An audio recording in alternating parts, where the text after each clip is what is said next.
There's nothing I hate more than scuff marks on a wall. ScuffX delivers superior scuff resistance in the most challenging, high-traffic commercial environments, thanks to its patent-pending scuff-resistant technology. Yes, there's people in a lab somewhere thinking about how to keep scuffs off walls. Where we're running around like crazy, there are actually scientists trying to figure this stuff out, and no one's done it better than ScuffX. I would not endorse this product if I didn't believe in this product. As a hotelier, it is so important to solve this problem because we spend so much money, so much time on painting hotel rooms that we finally found the solution. And I don't think anyone does it better than ScuffX.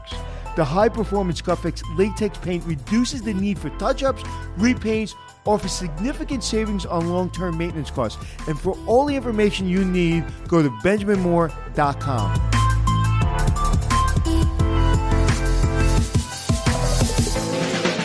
It's checking in with Anthony and Glenn, teaching you to be the hotelier that you wanna be. It's checking in with Anthony and Glenn. Anthony! I'm very happy, Glenn. You sound absolutely thrilled, man. Why are you so excited today? You know how I always tell you that I don't like big hotels, I like small hotels because big hotels have forgotten about service and cleanliness and they just don't make you feel like you're in a really comfortable environment? I do know that, but I thought you were going to say that you were really happy today because we've actually made it to a hotel that I promised I'd take you to one day. Yes, you did. And thank you, Daddy. Yeah. Thank you for taking me. No, I'm going to tell you that the hotel we're staying in right now, and the gentleman we're going to interview right now who runs it, is my new favorite hotel, and I'll tell you why. For many reasons. We'll talk. I like how we're keeping the hotel a mystery, even though it's right there in the show notes. And so last night, first of all, the service has been magnificent. Yeah. Just every random person I meet has just been fantastic. But last night, magic happened. Yep. I got up. You mean Magic Johnson? Actually, I got a Magic Johnson story. Yeah, but he means Michael Jordan's. We mean Michael Jordan's place. Go on. But I do got a Magic Johnson story. Remind me. Remember at the end of the show, he says, "Tell me something you don't know." Yep. Remind me. All right. You're not going to remind me because you we should forget. warn our guests too that you will have to know something. Tell us something that we don't know about you. But don't talk yet because it's still a mystery. Who you are. So last night, as a 54-year-old male, I got up at 4:00 in the morning to use the restroom, as all of us do. And as soon as I put my foot on the ground, a nightlight came on. Yes. Right underneath the table, That's right. the end table. I love that. And I was like, wow, magic. Yeah. And it helped me get to the bathroom without stubbing my toe. And I had my feet on the carpet, and I always put my slippers on because the carpet was so clean. So those little moments in life make me really, really happy because those little moments are very, very difficult to provide when you have such a big hotel and such a big resort. So I'm just happy to be here. Yes, we are at the Mohegan Sun Resort up in the woods of Connecticut. Man, I love this place. Been coming here since it opened, particularly the original hotel tower. We have us with the man who's in charge of it all, Mr. Ray Pineault. How are you, sir? I'm doing great. Thanks for having me. Hey, I'm really excited to have you here today. I mean, this is such a great place, and it's got such a great history. But I think I want to start off by telling you that Terry over at Hash House A Go-Go says hello. Oh, Terry has been with us since day one, and she's actually been through many restaurants with us. As you know, as any resort operation, we go through multiple restaurants over the years, and she has actually stayed with us in that very location through 3 different iterations of what that restaurant has been. And you know what she said about you besides she loved you? You're very easy to talk to. She is, I love Terry. We have a great relationship. Her son is a big baseball player. My son is a hockey and baseball player. And we just have a lot in common. And you know what? Whether it's Terry or any of our team members, it's so important to have that relationship with your team members where you're approachable. They can bring their concerns to you. Listen, I truly believe that, from any operation, that the way we get better, I can spend as much time as I can on the floor or in the hotel room, but they do it every day. They know what's going on. They know what's working. They know what's not working. So to get our best ideas, our team members usually have them. I guess. I always say, people say, where do you get all your ideas? I said, I've never had a creative idea in my life. I just asked my housekeeper. There you go. Because you did have one creative idea, deciding to work with me. That was a really great creative idea. Yeah, that was a very bad creative idea. But it's really, to me, like a housekeeper sees everything a guest does, right? So they really understand how a guest works. Like last night I walked into my room, there was turn down service, there was a little Godiva chocolates on my bed, and the young lady took my glasses and a couple of, I think there was a little bit of money and credit cards or whatever, and she put a towel down and she just put everything perfect on the towel and just made sure that my glasses were protected, and just really those small touches that mean a lot to me. And I'll tell you how I know what you just said about being on the floor and how you get your best ideas from employees, because I just saw something as I was waiting for my friend Glenn here. I saw a gentleman in a suit that was obviously a manager, or I assume he was a manager. He had a name tag on, and he was walking past a Haussman, okay? And as they were walking past each other, they didn't say anything, but they gave each other a high five. I love it. And that was it. I was like, that's it. That's the magic. And people like Glenn don't understand that because he's like a podcast, a journalist guy. But he doesn't understand the spirit of a hotel. That energy between that manager and that Houseman high-fiving each other is the secret to the success that you've had, and I think Mohegan Sun has had. 100%. It's the camaraderie. It's knowing your team members. It's working together. We're all in it together.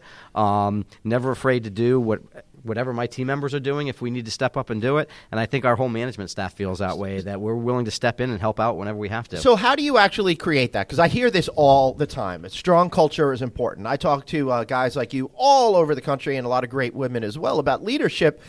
And they all say the same thing, but how does it actually come together? Because a lot of folks I talk to, I know it's more talk than action.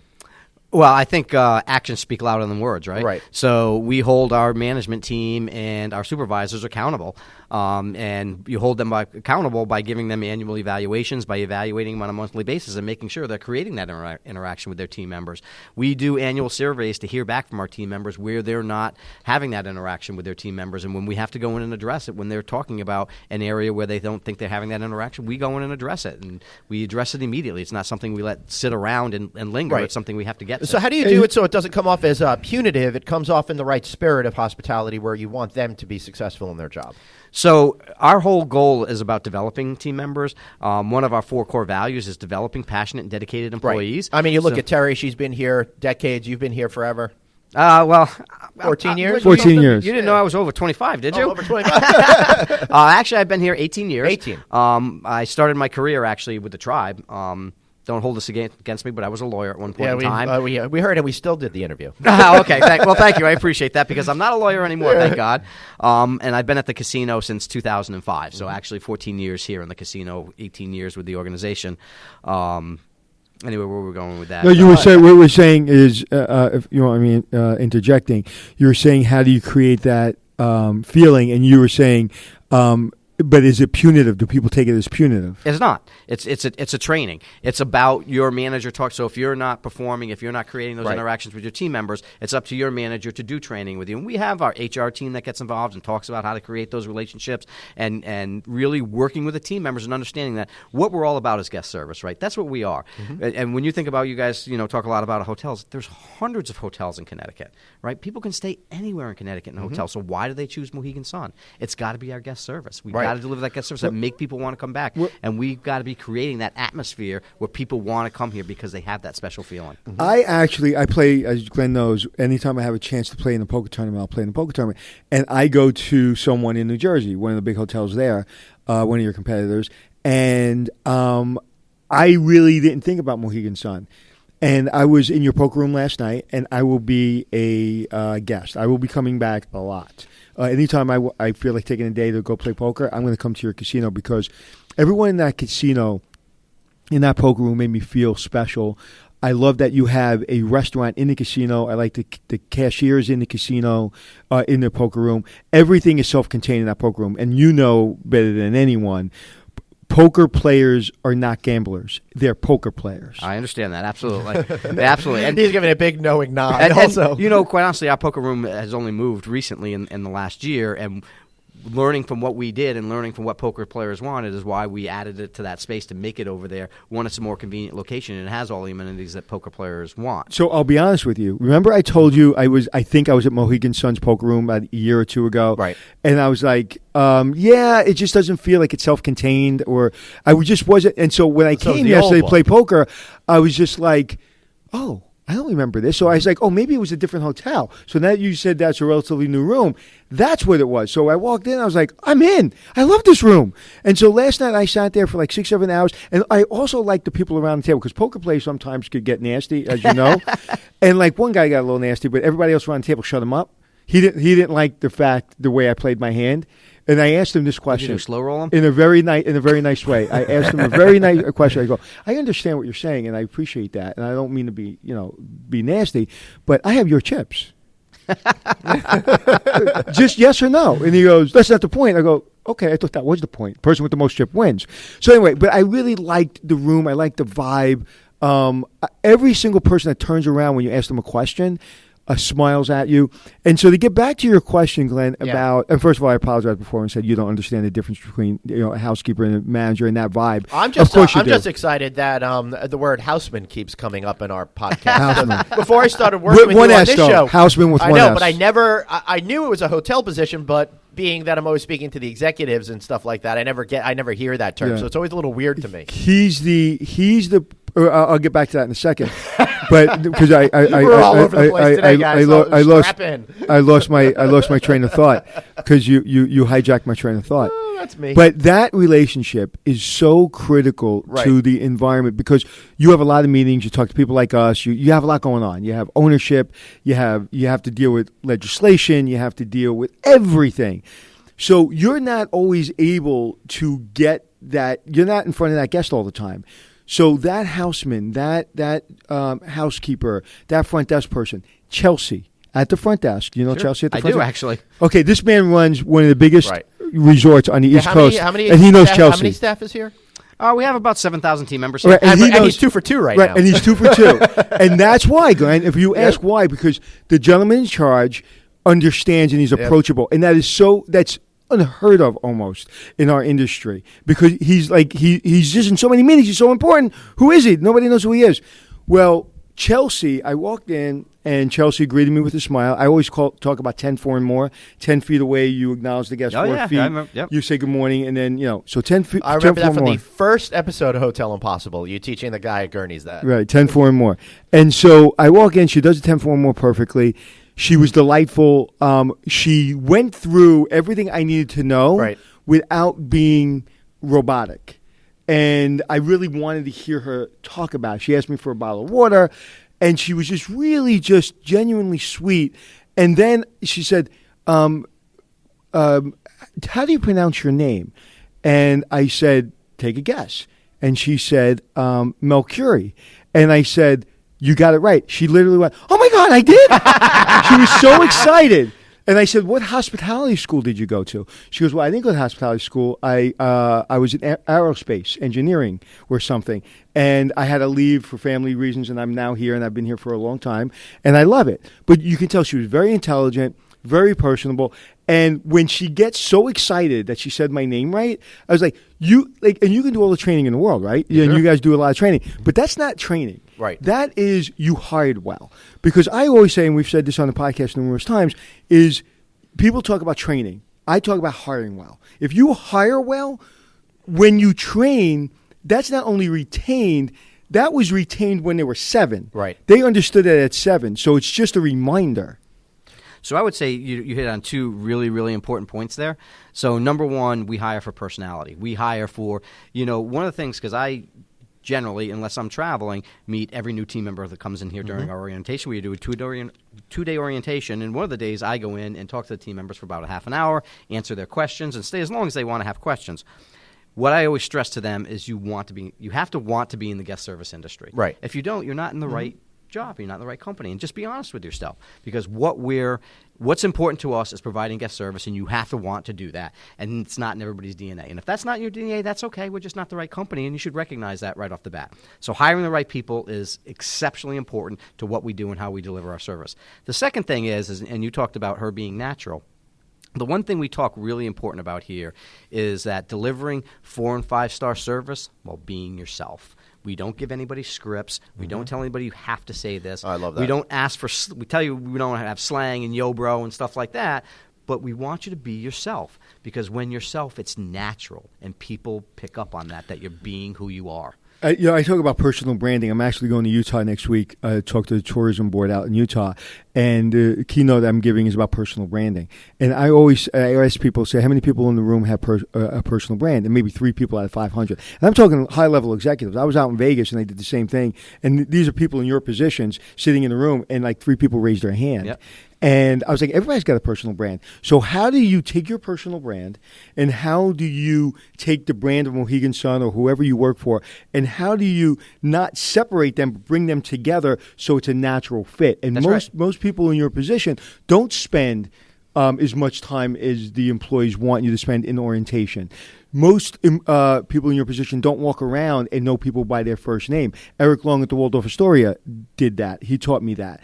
And I interview and exit interview every single person in my buildings, no matter what I'm running, because Eric Long taught me that. Yep. And I remember him knowing everybody at the Waldorf Astoria by name and knew who was supposed to be on break, who wasn't supposed to be on break. It was crazy. Kind of like you know Chelsea at the front desk. Yep. You know the young lady in the restaurant. And so Chelsea, I just got to really shout out to her. She was amazing. And the gentleman in the restaurant last night, what was his name? I'm totally forgetting it. Really, as well. he's been there 14 years. Craig, maybe? I don't remember. He was with Michael Jordan Steakhouse. I went into a meat coma. No, Craig? he was a waiter. He's been there about 12 years. Handsome guy, probably in his plays guitar. Middle 40. He plays guitar. And I asked him, I said, how long have you been here? He goes, I've been here 12 years. And I said, you really like working here, don't you? Because I love working here. I said, but you seem like you just started today. He goes, I just really, really just like working here. He goes, like, it's better than the alternative. Doing anything, like, I love doing this. And he was such a sweet person. I hugged him too. I hugged everybody. Right. Have you ever heard the phrase that you never work a day in your life if you like what you're doing? Yeah, we feel that. We talk about that all the time. I still want to get my first job because I haven't had a job yet. No, you don't. I mean, that's how I come to work every day is, I don't ever feel like I'm working because I enjoy what I'm doing. I enjoy the people that I'm with, and I couldn't ask for a better position to be in. I've been very fortunate to rise up to where I am, but I've never forgotten where I came from, which is, from a blue-collar background. My mom and dad that grew up in this area. A father who was a machinist and a mom who worked odd jobs and raised 4 kids. And, how awesome is that you managed to work your way up to this position? So how do you do that? How do you go from being a lawyer for the tribe to transferring over here and then doing such a great job that you keep getting promoted to being in charge of the whole facility? Well, I think a couple things, right? So when I first came to the casino, I came in as general counsel. So I was overseeing the legal department, so they still saw me as a lawyer. And, fortunately, they put faith in me to give me retail operations, so I got some operating experience. But I worked really hard, and I've always worked really hard. But I've also built a lot of relationships, and I think it's very important as you're moving through your career is to build relationships. Yeah, so I absolutely. build relationships with my peers. I built relationships with my subordinates, with our frontline team members, and, of course, with my boss and my superiors. So, and that goes to part of the creating the personal branding aspect of it, too. Well, and that goes into my question of people say they work hard. Everybody works hard, right? I work so hard. I work so hard. I work so hard. I work so hard. Everybody says they work hard. But you really work hard because you don't get to the position where you are. But it's more than working hard. It's moments. It's taking that path that maybe somebody else doesn't see. It's doing something when nobody's looking. Those are the moments that make people really successful. Because in this industry, you're at the top of the industry. You really can't go any higher than the position you're in, right? So tell me the first lesson you learned about hard work from your parents when you were a kid. Oh, God. Listen, my father was a machinist, and my mother was raising 4 kids, and me and my sisters are all within 5 years of each other, and she worked on top of it. So my father was traveling around the country as a machinist he worked for the government. He was fixing submarines, and he would put in 10, 12-hour days. That's pretty cool. Down at the sub base? He was. Up here? Yep. He was. I love coming in the ferry from Long Island because I always hope I'm going to get to see a sub. See one of them sticking up there, right? He was in those things, That's awesome. repairing them, building parts for him. He's what they call a tool and die maker. He actually made and cut cut the parts for him. So while he was traveling to support the family, my mother was working and raising 4 kids at the same time. So I think that just in my parents' background was, you need to work hard to get ahead and get the things that you want. My parents were never afraid to do the dirty things and hard things I had to do to raise 4 young kids at the same time and still provide for everybody. What was your first job? My first job was cleaning dishes in a restaurant. Nice. Actually, that's not true. I take that back. That was my second job. My first job was at 12 years old delivering papers at 4 o'clock in the morning with a big shoulder strap over my back. I used to hate Thanksgiving, and it's my favorite day of the year because, I don't know if you know, on Thanksgiving all the ads come out. So it used to be by far the double. Do you think Sunday's thick? The Thanksgiving paper was doubly thick. I'd have to carry 40 of those on my back. I'd have to have 2 bags over my shoulders on a bike, going down, putting them on doorsteps. And making $3 a week. And then you had to go collect it. You had to go knock on the doors and collect the my least favorite job was my first job too, being paperboy in Sheepshead Bay in Brooklyn. And I think I've been pretty good at most of my jobs. I worked really hard. I sucked. I was the worst paperboy on the face of the earth. And I think we talked about this. I just talked about this recently somewhere, and I realized why just recently.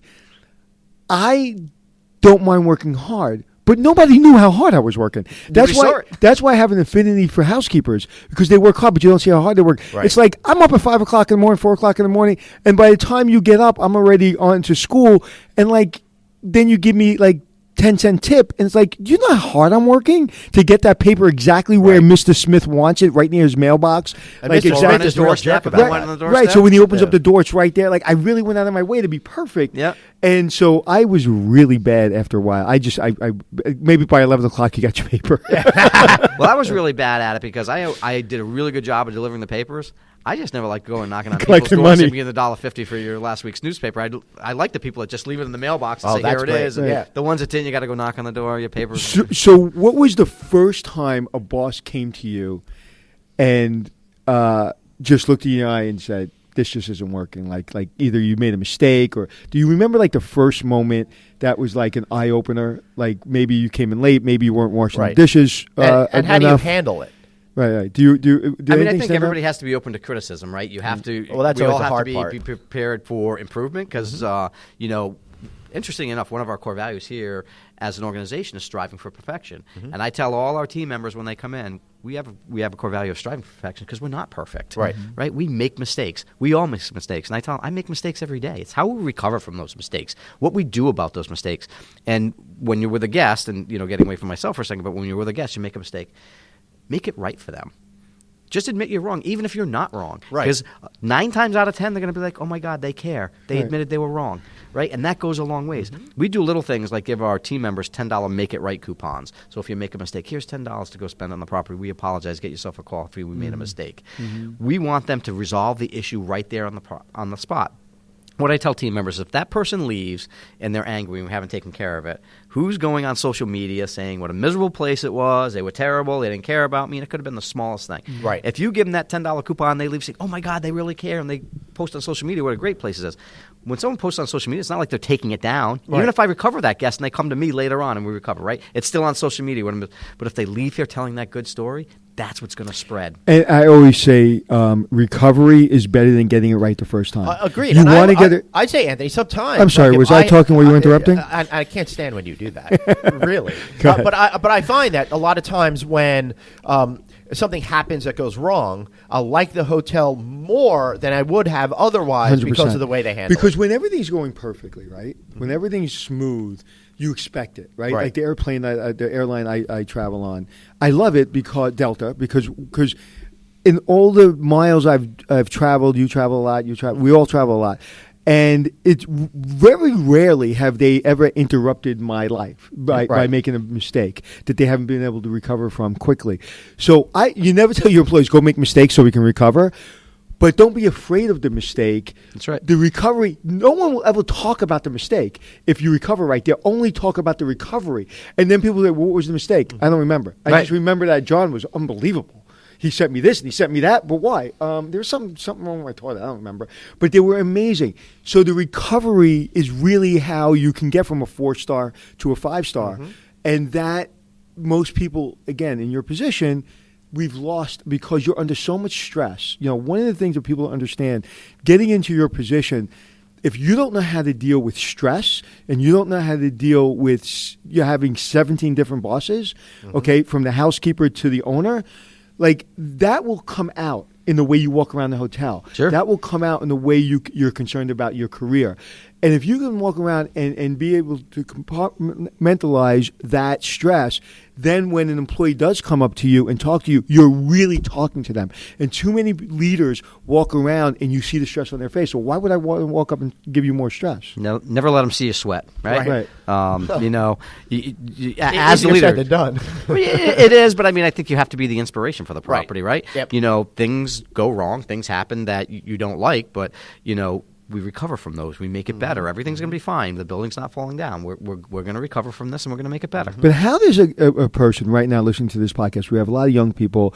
I talk to young people at Cornell all the time, UNLV, and I'm always trying to, and Glenn as well, is always trying to talk to young college students.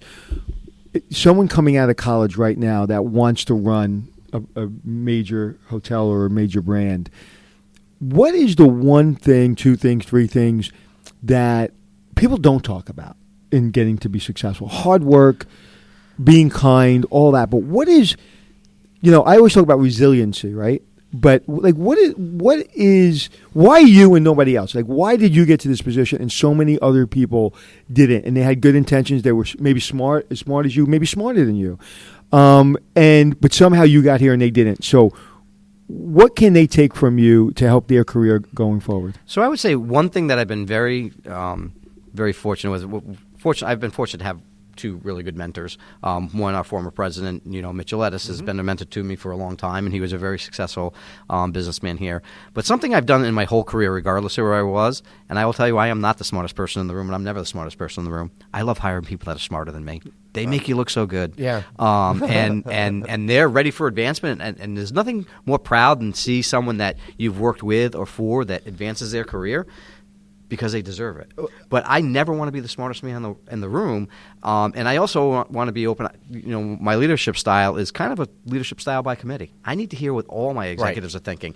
I don't go in saying, hey, guys, I know this is wrong and this is how we're going to fix it. Hey, guys, this is what I think happened.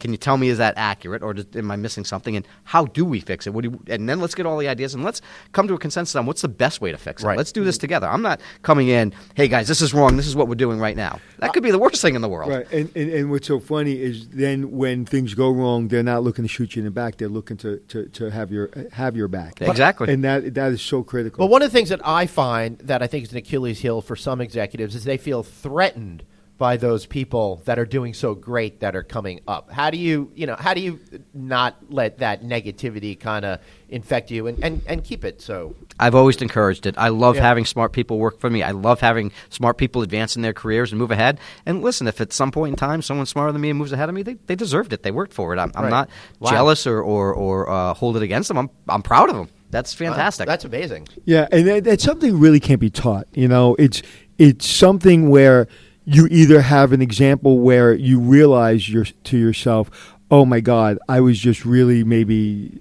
thinking about this in the wrong way and that person got ahead of me and I feel really bad about it and I did something to sabotage myself and got myself fired. And so you can learn those experiences, but really it's got to be within your DNA to self-evaluate. I don't think there's two things that people don't talk about enough. One, self-evaluation and vulnerability. Yep. You're vulnerable.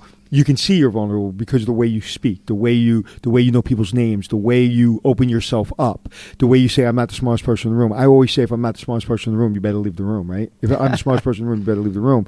And so you always want, when you're giving that openness, there's a vulnerability, and that's why a lot of people don't do it. Yeah. Because making yourself open to the process makes you vulnerable, because the director of marketing may tell you something that's completely opposite of what you have already set as a standard, and they're like, that won't work, boss. And they've got to trust that when they say that, you're going to say, you're right, I'm wrong.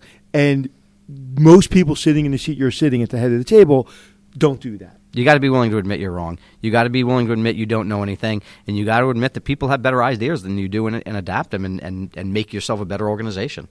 So what's again, getting back to a young college student or a young person in their career, I get this every day, 10 times a day. How do I become a general manager? How do I become a manager? I'm being overlooked. People aren't paying attention to me. What do I do? I think that you got to be willing to go to your bosses, and whether it's the general manager, whether it's your supervisor, and say, what do I need to do to get to your position? What am I missing? What are the skill sets that made you successful in your position? They're going to fire me if I do that. I'm afraid. I would say if that's the case in this organization, then that supervisor should be fired. Right. That is the absolute wrong thing to say. What you should be saying is, here's how you do it. I want you to be in my position because hopefully I'm going to be in the next position above that. And I want to bring people along with me that have asked to get better and want to work at it. And I've seen people that go from project to project, and they'll bring the team with them. Absolutely.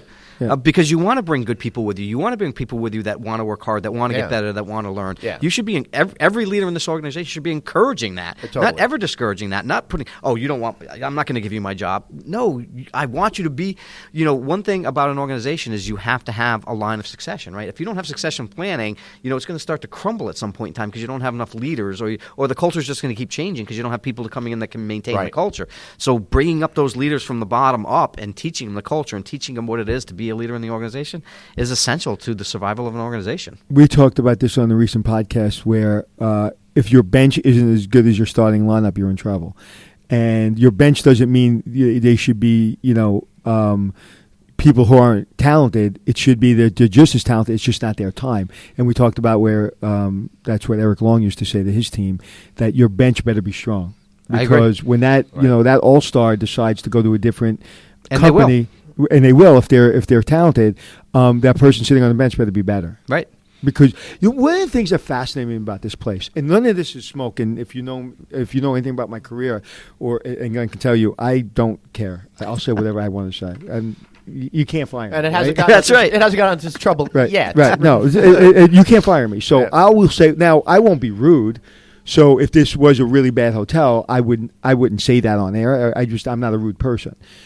But when I love something, I can't stop talking about it. And I will talk about Mohegan Sun forever because the thing that really speaks to me is how a property could be over 20 years old, be this big, and I can't find a chip of paint, I can't find a dust bunny, I can't find a stain on the carpet, and I can't find an employee that's not looking in my eye. To do that for over 20 years continuously when you're 5% occupancy and 100% occupancy is almost impossible, and most people can't do it. Right. They cannot. There's one hotel in Vegas that does it well, and everybody else needs to take a lesson. And I am absolutely blown away by that level. How many times did I say that last night at dinner? A bunch at dinner. And then this morning, we were talking about how I was just at a mega non-casino resort, probably the biggest hotel in the United States. It doesn't have a casino, and it has all the problems that you were just talking about. So for me, it was a completely opposite experience. I mean, you think it's going to be very nice, et cetera, but all those little details in aggregate kind of add up to create that negative impression for the customer. And 100% it comes from you. Yeah. If the leadership changes in this environment, and the environment will change.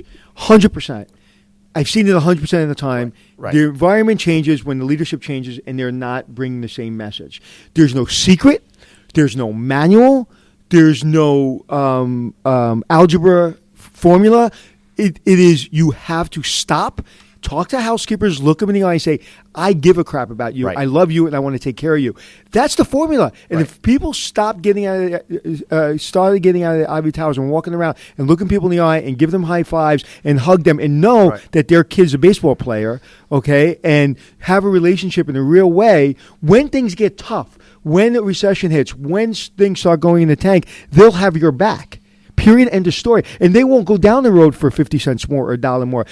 Most people leave not because of their job, because of their boss. 100%. And I feel everything you're saying, I feel through everything that I see. And I'm glad I stayed here last night. Typically I don't do that because I truly believe everything you're saying. Well, thank you. I really appreciate that. And I think it's a commitment and passion of our team for the organization. I think they truly believe in who we are, what our culture is, and what we do. And they take a lot of pride in what they do. And I can't thank them enough for it. Listen, they go out and bust their humps every day to keep the rooms clean. Our EVS staff works their butts off. I mean, I walk into the restrooms here, and it's amazing how clean they keep those restrooms. And every day, I am so proud of how that team performs because they take tremendous pride in what they do. I was in the restroom just recently before I came in here. Don't worry, I washed my hands. And the gentleman, and I actually said, there's more, didn't I say this? I said, there's more maintenance staff in this hotel than I've ever seen. Yeah. It's like everybody's fixing something, and nothing looks broken. The gentleman in the bathroom, to your point, just down the hall, was on his knees, and there was a little, I don't know, a bump in a tile or something, and he couldn't tell if it was the ceramic or if it was something that was stuck there. And he was literally on his hands and knees trying to scrape it up. Huh.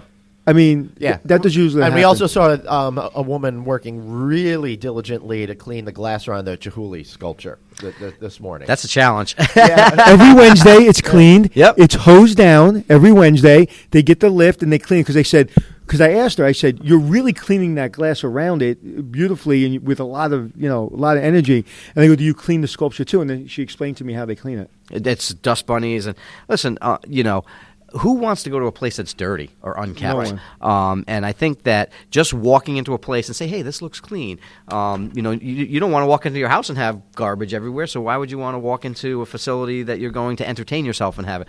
So I think the cleanliness and keeping the property well, our engineering staff, our EVS staff, our housekeeping staff take incredible pride in making sure when people walk in, they say, wow. Right.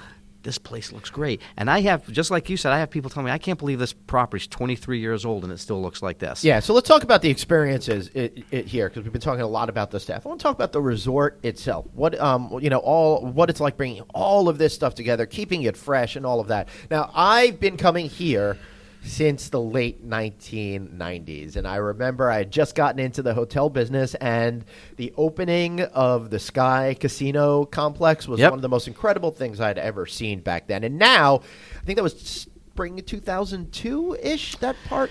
Well, it partially opened. 2002. It opened up in the hotel opened in the spring of 2002. Fall of 2001, right, and then in the spring of 2002. Okay, right. Because I remember I had my bachelor party here. Oh, there you go. Spring of 2002, brand new hotel. It must have only been open like a month or so. So I'm telling you, I go way back with. This, I had to vouch for him at the front desk to get him in the hotel. Yeah, there was a little unpleasantness that night, but it was before your time. Well before me. Perfect. No, just joking. I was a very stand-up, straight-up person for that. He did faint that night though. No. Yeah, I've subsequently learned I get these vasovagals every once in a while when I'm enjoying myself too much, and I was at the Michael Jordan Steakhouse and probably drank too much, partied too much, ate a giant steak, and then before I know it, my blood pressure disappeared, and I went face down onto the That's table. not good. So I'm glad you recognize where the issue might be. Yeah. Every once in a while, I have to take a time out. It recently happened to me at the Venetian Resort where I had to lie down on their floor of their food court. Yep. That was a real delight. If you want to hear the full story, listen back to an episode that Anthony and I did where I tell that story. But again, I want to talk about you. I want to talk about this resort. Being that it's been here for so long, so many consumer things have changed. What they're looking for, how they want to experience a property. How do you stay ahead of that and adapt your services and offerings and amenities to be able to appeal towards what's going on in the zeitgeist of today? So first of all, from a guest service perspective, right? So, right. You do something for a period of time and you do something new and innovative, right, and it's really exciting for about a year. Right. And then everybody's like, okay, we expect that, right? So we have to keep advancing, moving forward, finding new and different innovations on how to do things different, how to do things better. And I said right at the beginning, we rely on our team members to come up with ideas, right, and our executive team. So we're all working together as a team to come up with ideas. From an amenities perspective, I don't know if it's sad or just the nature of facts. Every state has gone to, putting a slot machine or a table game at every corner you walk by, right? You look at things that are happening in Pennsylvania and Massachusetts, and the proliferation of gaming has just... Right, because when this resort originally opened, it was only a year or two after the Indian Gaming Act, right? That's I think that was 88, and this came along a few years later, just after the folks down the road. So you were really... I look at this place... the other one in town, and then the Hard Rock Hollywood is the triumvirate of the original massive Indian casino gaming resorts. And I always thought that was fantastic. But then you're right. Everywhere else has opened up to gaming. So you can't just be a place for slot machines. I mean, look at Atlantic City, right? So how do you stay away from that trap? So what we've focused on as we've progressed, and you look at where we went from the Earth Casino, which is the original casino, to the Sky Casino. When we added the Sky Casino, we really added 14 retail shops, about 30 restaurants, a spa, a hotel, a convention center. So it was about adding other amenities for things for people to do.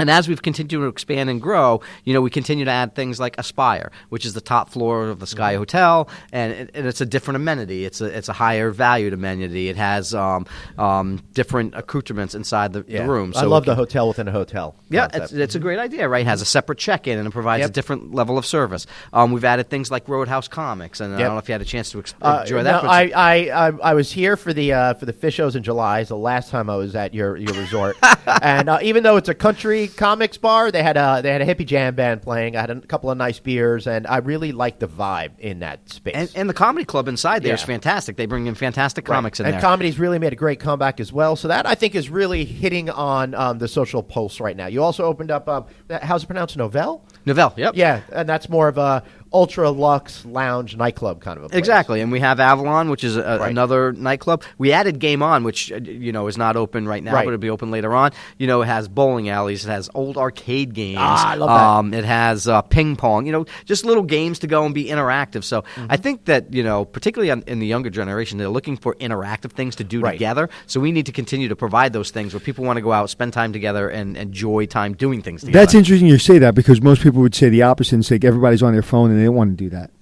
I think when millennials go out and the younger generation go out, they want to spend time together. I agree. When they don't go out, 100%. you're right, they want to be on their phones or their iPads or their electronic devices. No, and that's what happens in our industry, especially with people our age, where they're like, they don't want to be together, they just want to be on their phone. No, that's why podcasts have been so successful, because people do want long-form information, and they also want those relationships. They yearn for it. Yes. People live longer just simply because they have friends.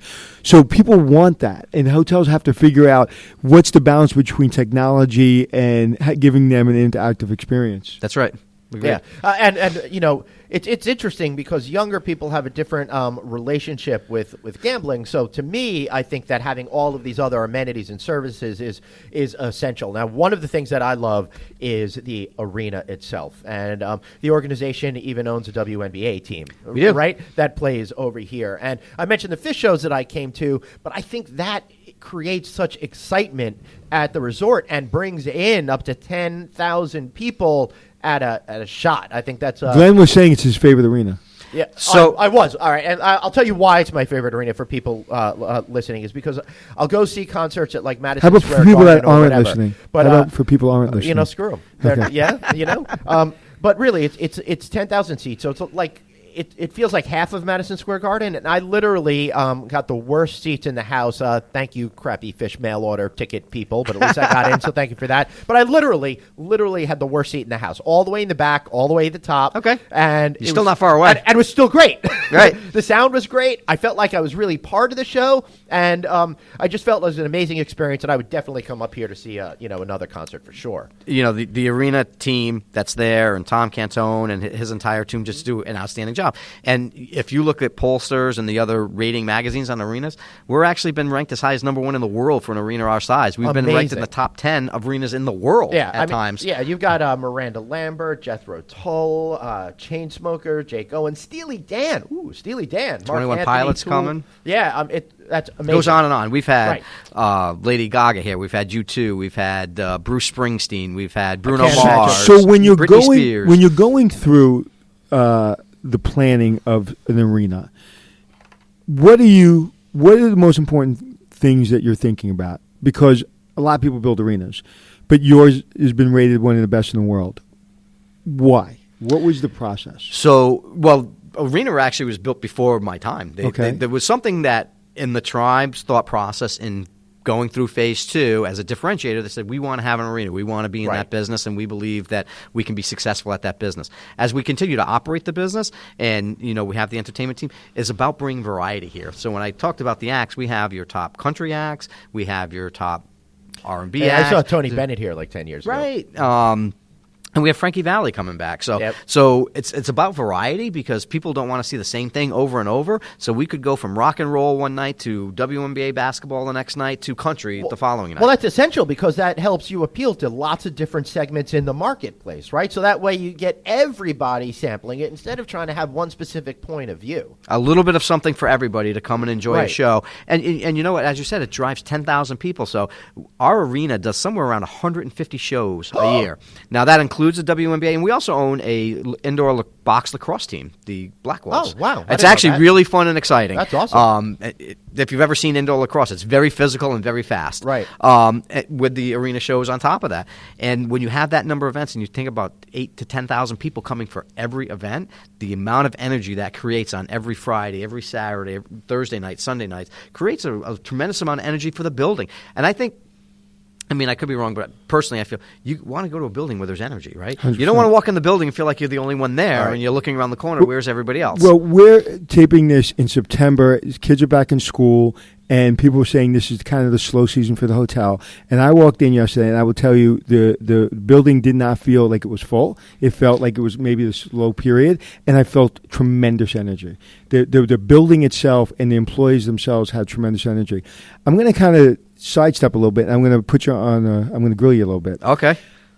A-listers, when they're on the road, they understand their music, they understand their band, they're with their family, they're on the road, and they're going from town to town to town, and they're grinding.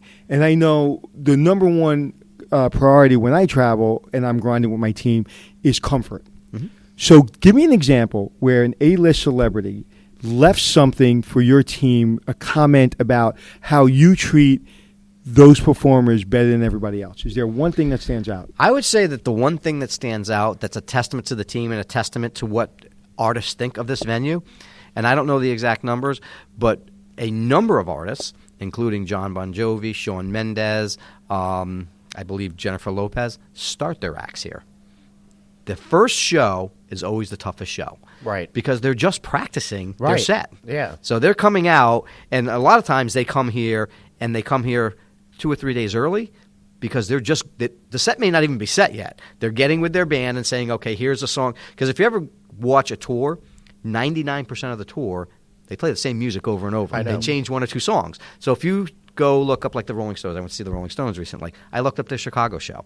They played every song except for 2 that they played in Chicago because they get into a routine. They want to practice. They want to make sure they know what they're doing.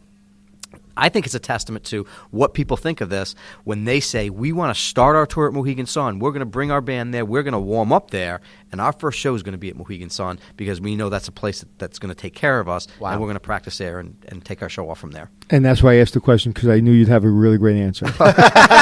No, seriously, because that's a tough question for a lot of people in your position for a number of reasons. One, you may not know because you're so maybe disconnected, which you obviously aren't, number one. And number two, you may not care. Because it makes a lot of money, and I don't really know how they handle it. Because a lot of people would answer me this way. Well, I don't really know. That's not kind of what I do. Mm-hmm. It's kind of I just make sure that it's functioning, and that's my team. So I'd imagine they have a good time, but I'm not sure. You intimately knew everything about the arena and how the artists feel about starting their show. So that says a lot about, again, the leadership. Leadership is such an overused word, and it really irritates me and pisses me off when people talk about leadership and they can't spell the damn word. No, they can't spell it, and they're talking about it. Leadership isn't about leading. Leadership is about following. Right. Following your team. Right. And then when things get really, really tough, pushing your team out of the way and taking the bullets for your team and dying for your team, that's leadership. And that's what it seems like you do. It seems like when things are going great, you're like, hey, guys, you got it. When things are going bad, you're like, get behind me. I'll take the bullets. Yeah, absolutely. I think it's important, to always be there to have their back. They have my back 99% of the time. So when the time comes, I got to have their back. And that's the leadership moments. It's like heroes, what's a hero? A hero is when a very difficult situation arises, you either run or you stand up. And that, to me, is leadership. It's when things are really tough. You maybe have made some mistakes. Maybe your company, whether it be a resort or maybe it's a deli, is going in the wrong direction. Okay, the first person you have to blame is yourself. If you're able to do that, you can turn it back around. If you can't, that's when things just start getting so complicated. That's why you see the big hotels that aren't clean. Because what happens is, okay, the economy's a problem, so now we're going to start cutting housekeepers. We're going to start maybe not doing all the things that we do. And more importantly, then sometimes you have to do that, but more importantly, you start treating people differently. Right. You letting your stress affect them, and that's when everything falls apart. So to kind of get onto that questioning, I'd like to question you about what's happening in the next couple of years. We've had 10 years of growth. Everybody's smelling, that RevPAR is going to be down. There may be a recession. There may be economic issues for our industry. What is it? What's going on? So obviously, you read all the papers, and there's a lot of scare going on right now. Whether we're heading for a recession, whether there's going to be a retreat in the economy. I mean, we've had tremendous amount of growth, and economy's mathematically speaking, over time, it's economy's cyclical up. Right, Yeah. exactly.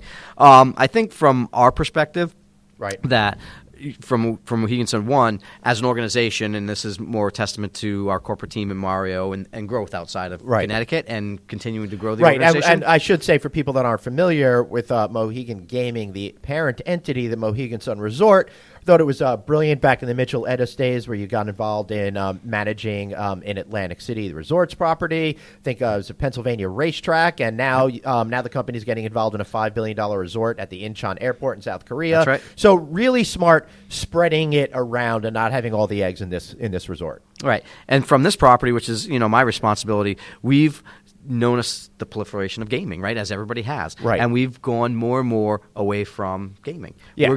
So we just built a year ago, it's about open a year in June, the Expo Center. Yeah. That's my next set of questions. So it's the largest uncolumned Expo Center in the Northeast. Wow, I didn't realize it was that large. 125,000 square feet. Holy That's crap. uncolumned. There are bigger ones. Yeah, but I get they it. have columns in it. I think the last one was the former Peabody in Orlando. That was the largest. But maybe it is. You beat them, but now it's the Hyatt. Awesome. 125,000? I think that was 100,000. That's amazing. So we've gone into the expo business. Right. So driving people. So, we've gone away from saying, okay, being reliant on gaming, because gaming was, before the Great Recession. Everybody remember back before the Great Recession, gaming's not is recession proof. It's never going to happen. Right. Well, when you put gaming in every state, it's not recession proof anymore because everybody's People are wallet still gets gaming the most. It's just getting split up between a lot more jurisdictions now, and that's why this resort and the other one was able to grow so quickly. Is because it was limited. Now that it's spread out, you've got to be more creative. And That's the right. reason why I wanted to talk about meetings and the expo business that you guys are getting into, because I think it's a fascinating way to protect yourselves from shifts in the economy. But how the heck are you getting people to come here in the middle of Connecticut? How does all of that work?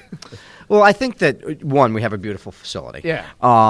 Number two, we've added the space that people want. So we did a lot of research before we went into this on what were the needs in the market, what was being underserved, and what was the maximum or optimal space. We could have built more, we could have built less. We really looked at what was the optimal space.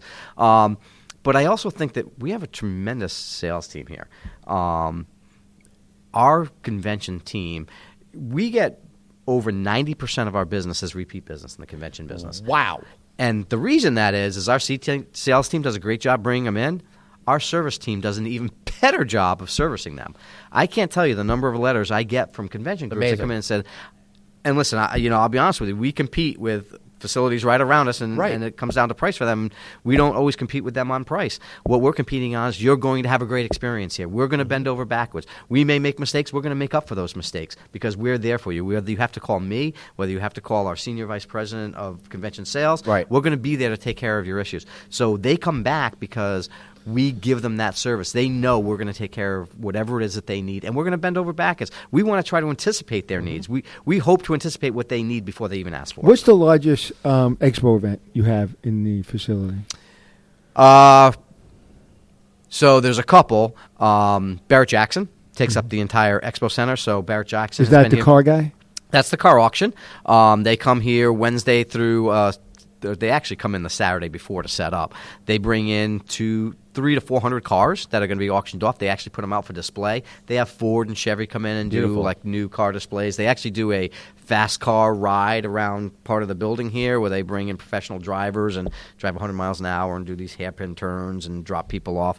So that's one of them. We also have a very big food convention here that takes up the entire convention center. They're one of the largest food service providers in the Northeast, and they come here. And in fact, 2 years ago, we almost lost it because our sky space was not big enough for them anymore. Wow. And we said, give us a chance. We're building. It'll be ready. And fortunately, they had faith in us. They wanted to stay with us. And actually, rather than go look for somebody else, sight unseen, because it wasn't built yet, they signed a contract because they had plenty knowing it was going to be open. But because of the service, they said, sight unseen, we're going to take your word for it that you're going to have the space that we need, and we'll come back. How important is trust in your job? Probably paramount. I think that my team members have to trust that I mean what I say and I say what I do. I think that our partners have to trust that they can trust in me as a partner. I think when we think about, like a Michael Jordan's, right? That's not owned by us. That's owned by a third party, a group out of Chicago. We're partners, right? And they have to trust that I'm going to do what's right for them as their business because their success is my success. So I've made sure that part of building our relationship and that trust is building relationships with all our partners. So whether it's our retail partners, our restaurant partners, that we're all working together because their success is my success. If they're failing, I'm probably failing. Right. I've spoken to a lot of executives in my life, and there's a genuineness about you and a clarity about your thinking that I rarely see in leaders. So just very impressive. How does your law background, do you think, affect your decision making today? I think that the law background, trading law school, trains you to think critically about everything. And for anybody who's ever seen the movies or not been to law school and heard about it, the Socratic method of teaching, right? Right. You're not really teaching anybody everything. You're teaching yourself, and you have to think about things critically. And a teacher that teaches through the Socratic method of teaching is really just asking you questions, never answering anything. And you have to teach it to yourself. And what you're teaching yourself along those ways is think about different issues. You don't come in with a set perceived notion of things have to fit in these lines. Right. Question them. Why is it like that? What's different about that? So I think I give a lot of credit to law school and thinking broadly, think about different issues. There's no set lines of things have to be this way. I'm so tired of groupthink, and I love critical thinking, and I've been fighting really hard in my whole career to try to bring that back. So thanks for saying that. We're starting to run out of time over here, Anthony, which is really sad. So I think you know what that means. We need to move on to the final portion of our recording here. Why are we running out of time? Because we have another appointment. Oh. Yeah. Okay. And he's outside. I'm waiting for a while already. Really? Yeah. I'm having a lot of fun. I know. Me too. It's been my pleasure. It's been Okay. fantastic. I say, come back and we talk to him more. Oh, absolutely. If he'll allow us to. But before you go into the ending of it, I want you. I'm going to put you again on the hot seat a little bit. The greatest moment you've had in your career in this building, and it's not. I don't know my team. This interview, obviously. Like something that personally happened to you that you're like, how this little kid, middle class kid, with five kids in the family, mother and father working their butt off. This is a pinchable moment. I would say just the pinchable moment is when Mitchell Edis came to me, and I was working at the Tribe as in-house counsel and said, Ray, we want you to be general counsel of the casino. Now, I had been a lawyer for a smaller firm, not general counsel. I was in-house counsel for a small finance firm. I had been in-house counsel for the Tribe and worked on some significant transactions, like they gave me the opportunity to help work on the WNBA purchase. Wow. But when Mitchell Edis came to me and said, Ray, would you consider being general counsel for this behemoth operation? It was a pinch moment to say, wow, he's asking me to come work for this big thing. He's putting a lot of trust and faith in me, having never worked at a casino before. I had worked with them on some side deals and other things, but for him to come to me and ask me to do that was incredibly rewarding. And the word trust comes back, right?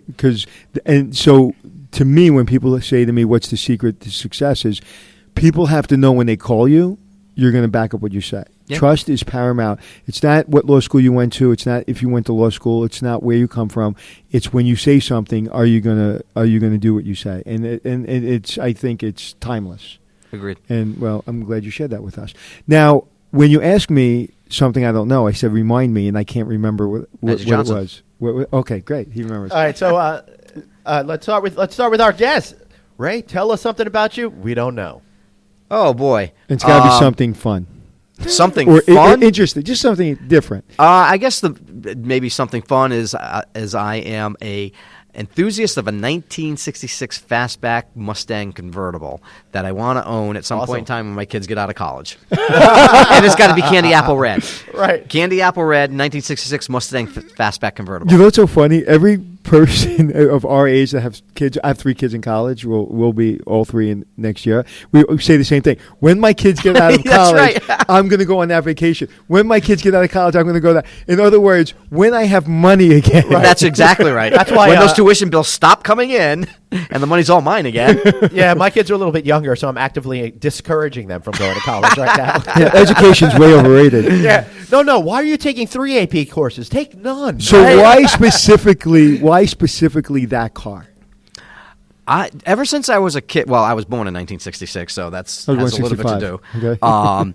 And ever since I was a kid, my first car when I turned 16 was a 1968 brown Mustang hardtop, and I just fell in love with that 66 look, that Mustang look. I always loved it since I was a kid. Since I was 14, 15 years old, it's the car I wanted. I can't wait to see him on Jay Leno's Garage. Yeah, that's right. That's your favorite show, isn't it? Yeah, I love that. All right, so Anthony, tell us something about you we don't know. Okay.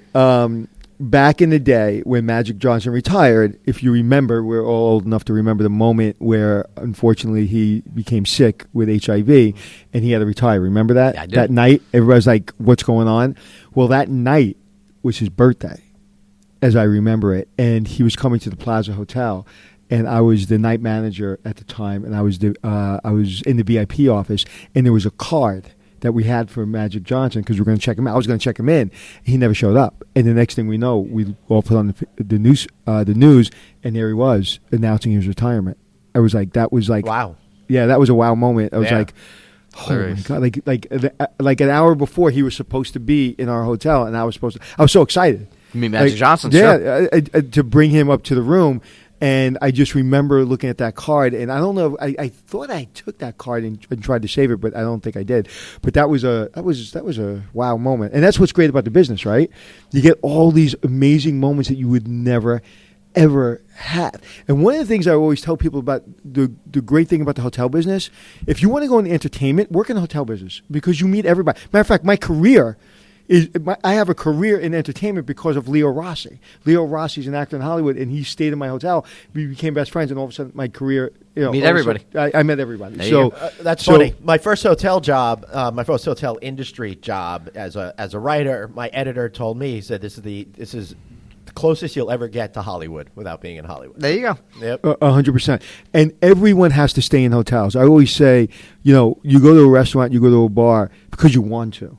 You go to a hotel because you have to, right? When I travel, if I want to go see the Grand Canyon and I'm going to be there a week, I have to stay in a hotel. I have no choice.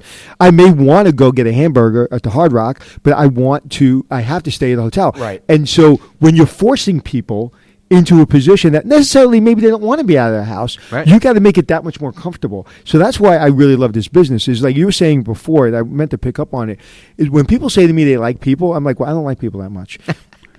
I don't, but I love making them happy. I love making my worst enemy happy. Like I was telling a poker guy last night who was getting nasty with me. I wanted to put a smile on his face. Right. I said, I have all your chips. That put a smile on his face. Even though I beat him and he didn't like the way I beat him. It's like I truly like making people happy and smiling. Doesn't mean I want to have drinks with you. It's part of the service industry. And that's the industry. It's like, do you want to be, because you never said before, when you talk to your team, you never said, do you like people, do you like being around people? What you said was, do you like hospitality? Do you like making people happy? And that's the key. 100%. Glenn, I like to make you happy, so let me ask you a question. Yeah. Tell me something we don't know. All right, so I'm going to keep it in the Mohegan some theme. I remember I got to attend a press trip up here when you guys opened the golf course that you have here, and it was debuted the whole country club and whatever it is.